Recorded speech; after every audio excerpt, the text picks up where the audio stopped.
guys, may binili kami ni Shena dito. Ano lang siya, bale, 5 lang siya guys. Tiisa kami. 5 lang siya guys. Gusto nyo ba malaman kung saan namin ito binibili dito guys? Oh. Kita mo ba yun guys? Bahay na yun. Sa bahay namin. May baybahayan dun eh. Baybahayan, bahay. Ay, baybahayan. Ano pala? Sorry, Ano nga guys. ito? Namamali ako guys palagi. Ano yun?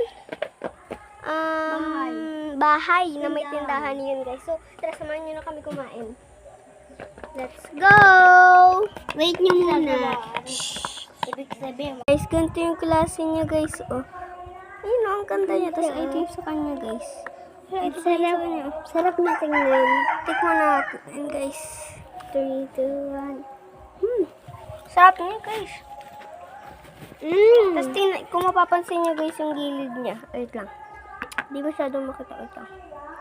I wasn't ganaw. Ayun, tinan mo yun sa kanya guys. Ayun. Pero siya para siya cream stick. Pero wala, di naman talaga yung cream stick, no? Cream lang siya. Parang cream stick.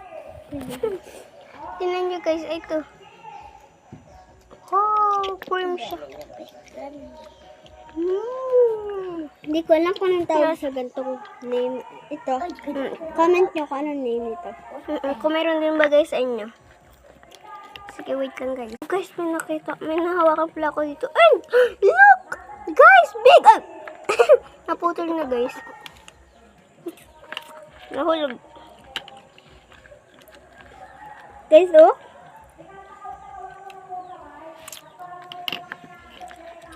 Ang bagal kasi namin guys magkain. Kasi ang sarap talaga. Kasi tinitipid yung Kung i-request nyo, rate naman 10 over 10 to. rate nyo guys kung meron kayong ganito. Ito lang guys, malapit na 5 matapos eh. pesos. Okay, so bagal ako. So, balik mo naman. Guys, water cold. Dapat na dito ko yung. Ay, bagal. Ito na yung pangalan. Comment ko lang. Comment ko lang ang color ko. Bigyan na comment ko. Wala na sabihin namin. Wala man yung ring. Ayoko na. Wala namin Dapat tayo yung last time. Sino mang lingko. Ayaw. So, ayun guys, yung sa akin. Labi na sarap. Lalo na guys, yung ano yung lagi.